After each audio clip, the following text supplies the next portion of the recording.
As a general rule, I don't give advice to married people. I try not to get involved in other people's relationships. But as Christians, it's almost impossible not to. Plus, I have received some questions too from some of my viewers about the state of marriage and some things that should or should not go on.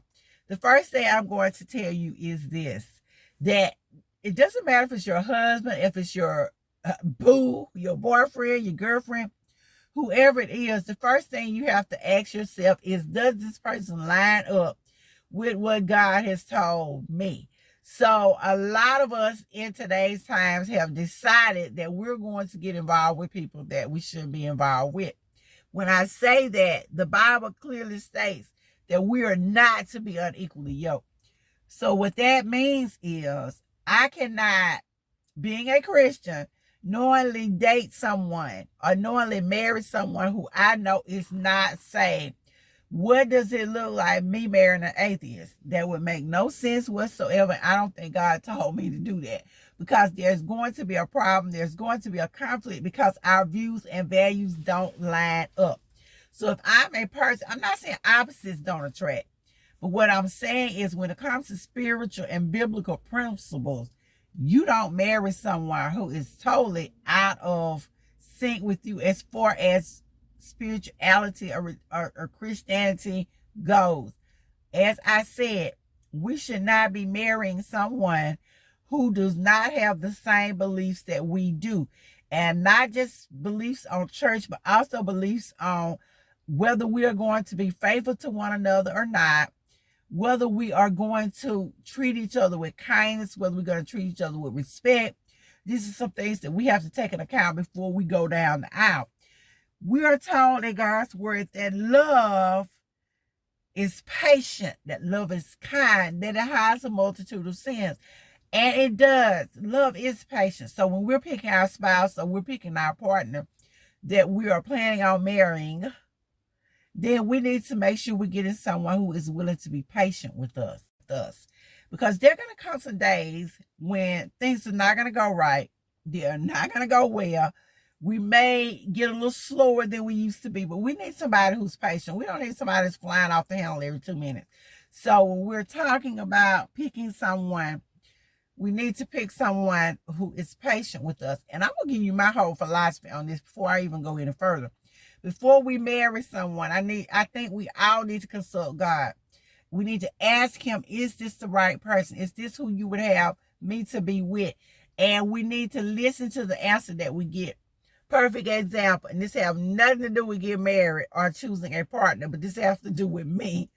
I was torn between two careers or jobs really.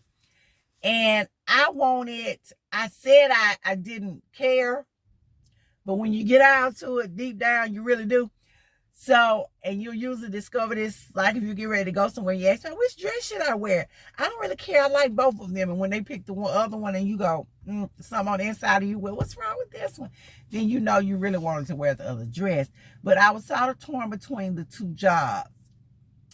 And so I was watching this other lady's channel, and she said that when you want something from God, ask clearly. If you have a question and you want to know, ask clearly. Clearly say, give me a clear answer, a decisive answer. So I said, God, if I'm supposed to work at this job, you'll show me peacocks. If I'm supposed to work at this other job, then you'll show me a bear. And I said, Lord, I don't want to see an actual bear come out of the woods, and I don't want to do this, and I don't want to do that. But you'll show me a bear on TV, on social media, somewhere I'll see a bear or I'll see a peacock. And confess to you what I did. I got into my car. I don't know whether it was conscious or subconscious, and I went riding and I rode by the veterinarian's office, and I made it my business to ride by the veterinarian's office because I knew he had peacocks. And I said, well, a peacock is bound to come out. And I just knew I was going to see one that day, but guess what? I did not. And as the day went on, I sort of forgot about what I asked. But, I was conscious of it, but it wasn't anything just pressing. And as I was going about my business, I looked up on my television and there was a bear. I said, okay, God, there's a bear. And then I began to reason within myself. I said, okay, that was one bear. And then I saw another one. Later on, I saw another one. So in one day, I saw 3 bears. on TV, on social media, I saw bears. I said, okay, God, so this is what you want me to do. But I realized that wasn't where I really wanted to work. I really wanted to work at the other job. And so I said, well, God, what if I just do whatever I want to do? What if I make the decision myself to just do something totally out of sync with what you said? And no sooner had I thought those thoughts, then I looked up and there was another bear. And I said, okay, God, I realized you're telling me to go this way, even though I want to go another way. So we have to be willing to listen to what God says. We should not be so in love or so falling out on wanting a particular person that we don't listen to the instructions of God. When he tells us this is not it, we need to accept that they're not it. I can talk from personal experience. Sometimes we make our mind up that we want a particular person and we're willing to do all to get them. I spent 2 years praying for someone who was not meant for me to have. I spent 2 years. You talk about dog and persistence. I was like the little old lady who worried the judge. I showed up every day and said, God, I want so-and-so. And not to say anything was wrong with that person, but they were not the person for me. They were not who God wanted me to have, even though I wanted that person myself.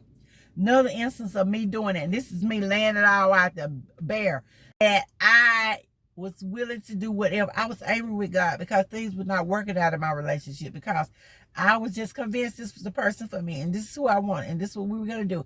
And I imagined this whole life with them, and God just was not allowing this to happen. I was angry. And so even though God was trying to talk to me, I couldn't hear him because of me, my voice, because of what I wanted. And so God had to get my attention. And what God did was he allowed me to run off into a ditch at night. It was freezing cold. My car was literally upside down. Do you hear me? Not on its back, but it was pointed straight up. Who do that? Who do stuff like that? And I cannot tell you how I got that car in that position. And it was rough getting it out. But I tell you what, when I got out of that car and I had to walk down that road, and I remember saying to God, I said, God, and I was fussing with God, and this is how crazy it was. I said, how could you allow my car to get in that ditch like that? You didn't.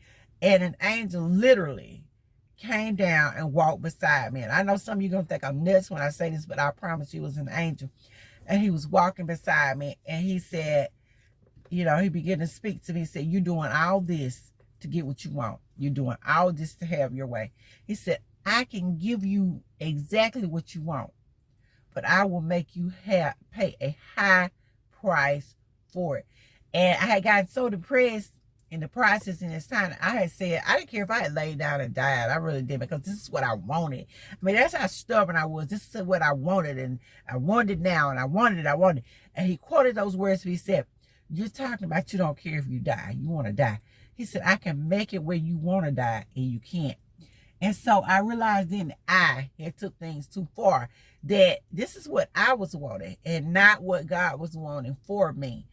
And when I finally released that and this person moved on, I'm so thankful to this day that I do not have that person.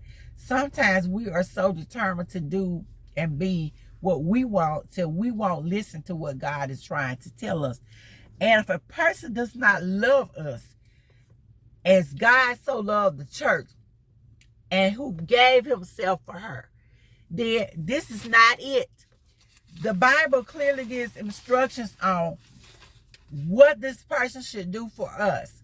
If you're dating a guy and he loves himself so much that he doesn't care about you, he's not willing to do whatever it is for you, this is not your guy.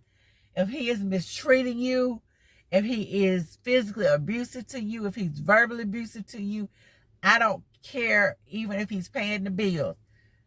And he needs to pay the bills. Let me emphasize that. He needs to be helping you financially. You know, if he's not willing to do those things, then this is not the person for you. Not saying he got to be filthy rich. Not saying he got to be falling out with money. Not saying he got to hand his whole paycheck over to you, ma'am. No, that's not what I'm saying. What I'm saying is, if he loves you as Christ so loved the church, then he is willing not to put his hands on you. He's willing to be there financially. He may not have it today, but he's going to do everything he can to go get it to make sure the bills are paid, the children are taken care of, and there's food on the table. If he's lacking in any of those places, then baby, this is not it. When we are Christians, we need to know what it is. We need to know that it means we're willing to pray together. We're willing to come to church together. We're willing to make sure that, as I said, that the bills are paid. Yes, Proverbs 18:22 does tell us that he that finds a wife finds a good thing. But if she's not helping do anything around that house, if she's not being the wife she needs to be, if it's a lot of other things going on, then no, this is not your person. This is not your guy. This is not your girl. This is not it. God knows what we need. Not saying there's never going to be a problem in a marriage. Not saying there's never going to be a problem in a relationship, because if I told you that, I would be lying. You have to know when this person is for you. And going back to the example I gave you of me having to get my car in the ditch and me walking down the road and freezing cold and being told that he could give me what I asked, but I would pay a high price for it, popped up again when I spent that 2 years praying for a guy that I did not get and who was not mine, was not supposed to be mine. I remember telling God, I said, God, I want this man so much. I want him so much, I'm willing to pay the price. I'm willing to sit there even if he beats me, even if he does whatever. I'm willing to do all of this because this is who I want. Well, at that point, God realized I was crazy, because I was, and I didn't realize, and he took my hands completely off of it. Instead of me leaving the guy, he made it where the guy came back for 2 minutes, and I do mean 2 minutes. No, it was about 2 months. But either way, but he took over. He took control. He moved that person completely out of my life. And so I just want to say to you, whenever you're in doubt, whatever you're going through, know that God knows, God sees, but God wants us to have his best, and he wants us to be equally yoked. So I will see you guys in the next video. This has been LaWanda Shoes with 2 Cute Life Lessons.